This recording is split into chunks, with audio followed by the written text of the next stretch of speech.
वैष्णव जन स्पंदन गांधी विचार के।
वैष्णव जन स्पंदन गांधी विचार के।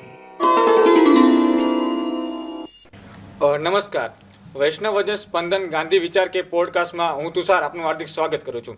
આપણે એક મહિના અગાઉ મળ્યા હતા, જેમાં આપણે હેકાથોન અને ઉડુ વિશે વિગતે વાત કરી હતી, જેમાં ઉડુના ડિરેક્ટર મંતવ્ય ગજ્જર સાહેબ અને ગુજરાત વિદ્યાપીઠ આઈસીટી વિભાગના ડીન શ્રી ડૉક્ટર અજયભાઈ પરીખ જેઓ આપણી સાથે ઉપસ્થિત હતા. 22 અને 23 માર્ચ ગુજરાત વિદ્યાપીઠમાં હેકાથોનનું આયોજન થયું. ગુજરાત સહિત અલગ અલગ રાજ્યના વિદ્યાર્થીઓ વિદ્યાપીઠ આવ્યા હતા. તેમના અનુભવ કેવા રહ્યા અને પ્રતિક્રિયાઓ કેવી રહી તે વિશે આપણને ડૉક્ટર અજયભાઈ પરીખ જણાવશે. નમસ્કાર સાહેબ. નમસ્તે સર, હેકાથોન વિશે થોડીક પ્રારંભિક વાત કરશો? ગુજરાત વિદ્યાપીઠ અને ઉડુ ઇન્ડિયા પ્રાઇવેટ લિમિટેડ વચ્ચે 21 જાન્યુઆરી 2025ના રોજ MOU કરવામાં આવ્યું હતું અને એ MOUના સંદર્ભમાં 22 અને 23 માર્ચ 2025ના રોજ હેકાથોનનું આયોજન ગુજરાત વિદ્યાપીઠ ખાતે કરવામાં આવ્યું હતું. આ હેકાથોનમાં 21 ફેબ્રુઆરી 2025ના રોજ રજિસ્ટ્રેશન ઓપન કરવામાં આવ્યું હતું અને ભારતભરમાંથી લગભગ 2000 કરતાં વધુ વિદ્યાર્થીઓએ હેકાથોન માટે રજિસ્ટ્રેશન કરાવ્યું હતું, જેમાં ગુજરાતમાંથી 1400 અને 600 કરતાં વધારે વિદ્યાર્થીઓ એ ગુજરાત બહારના હતા. એમાં ભાઈઓ અને બહેનોના કુલ રજિસ્ટ્રેશન એટલે કે લગભગ 2017 રજિસ્ટ્રેશન થયા હતા. સર, કુલ કેટલી ઇન્સ્ટિટ્યૂટમાંથી રજિસ્ટ્રેશન આવ્યા હતા? ભારતભરમાંથી 370 ઇન્સ્ટિટ્યૂટમાંથી રજિસ્ટ્રેશન આવ્યા હતા, જેમાંથી 44 જેટલી ઇન્સ્ટિટ્યૂટ એ ગુજરાત બહારની હતી. સર, આ હેકાથોનમાં ટોપ 50 ટીમનું સિલેક્શન કેવી રીતે કરવામાં આવ્યું હતું, તેની થોડી પ્રક્રિયા જણાવશો? 9 તારીખે હેકાથોનનું રજિસ્ટ્રેશન 9 માર્ચ 2025ના રોજ હેકાથોનનું રજિસ્ટ્રેશન પૂરું થયું અને આ 2017 ટીમ એ એમના ડોક્યુમેન્ટ અમને મોકલી આપ્યા હતા. ઉડુ અને ગુજરાત વિદ્યાપીઠની ટીમે આ 2017 ડોક્યુમેન્ટ જોયા અને એ ડોક્યુમેન્ટ ઉપરથી એમને ટોપ 50 ટીમ સિલેક્ટ કરી હતી, જેમાં 187 વિદ્યાર્થીઓ કુલ સિલેક્ટ થયા હતા. આ 187 વિદ્યાર્થીઓમાંથી 142 વિદ્યાર્થીઓ એ ભાઈઓ હતા અને 45 વિદ્યાર્થીનીઓ આ હેકાથોનમાં સિલેક્ટ થઈ હતી. એટલે ટોપ 50 ટીમમાં કુલ 187 કેન્ડિડેટ હતા. સર, આ હેકાથોનની અંદર ગુજરાત બહારની અને વિદ્યાપીઠની કેટલી ટીમો હતી? આ હેકાથોનમાં ટોટલ 50 ટીમ આપણે કહીએ, ટોપ 50 ટીમ, એમાંથી લગભગ 25 ટીમ જેટલી એ ગુજરાતની હતી અને બાકીની ટીમો એ ગુજરાત બહારની હતી અને એમાં 6 ટીમ એ ગુજરાત વિદ્યાપીઠની સિલેક્ટ થઈ હતી. સર, 22-23 માર્ચના રોજ જે હેકાથોનનું આયોજન કરવામાં આવ્યું હતું તે વિશે વિગતે વાત કરશો? હેકાથોનનું આયોજન 22-23 માર્ચ એ સેકન્ડ રાઉન્ડ હતો. ફર્સ્ટ રાઉન્ડમાં જે સિલેક્ટ થયેલા વિદ્યાર્થીઓ હતા એ ટોપ 50 ટીમમાં સિલેક્ટ થયેલા વિદ્યાર્થીઓનું રજિસ્ટ્રેશન ગુજરાત વિદ્યાપીઠ ખાતે થયું હતું અને એ લોકો 22-23 માર્ચે ગુજરાત વિદ્યાપીઠમાં આવ્યા હતા. ગુજરાત વિદ્યાપીઠે આ માટે બધી જ તૈયારીઓ કરી હતી. એમને રેસ્ટ રૂમની જરૂરિયાત હતી, જમવાની. જ્યારે હેકેથોન 24 અવર્સનું હેકેથોન હોય ત્યારે ઘણી બધી આમાં તૈયારીઓ કરવી પડે. તો જ્યારે 22 તારીખે એ લોકો આવ્યા ત્યારે એમનું રજિસ્ટ્રેશનનું વેરિફિકેશન થયું.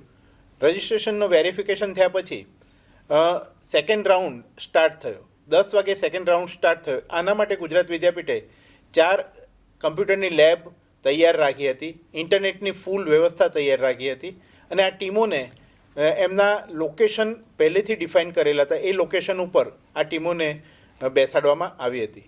આ જે ટીમ હતી 50 ટીમ, એ દરેક માટે 24 કલાક ચા પાણીની વ્યવસ્થા, નાસ્તાની વ્યવસ્થા, સમયાંતરે જમવાની વ્યવસ્થા અને એમને ઇન્ટરનેટ અને બાકીની સુવિધાઓ મળી રહે એ પ્રકારની બધી જ વ્યવસ્થા કરી હતી.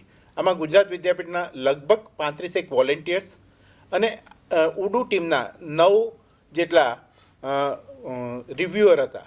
આ રિવ્યુઅર છે એ દર 3 કલાકે એમને જે ટીમો ફાળવવામાં આવી હતી એ ટીમો પાસે જઈ અને રિવ્યૂ મેળવતા હતા અને આ રિવ્યૂનું એ માર્કિંગ કરતા હતા. એટલે ટોટલ 3 એમના રિવ્યૂ થયા.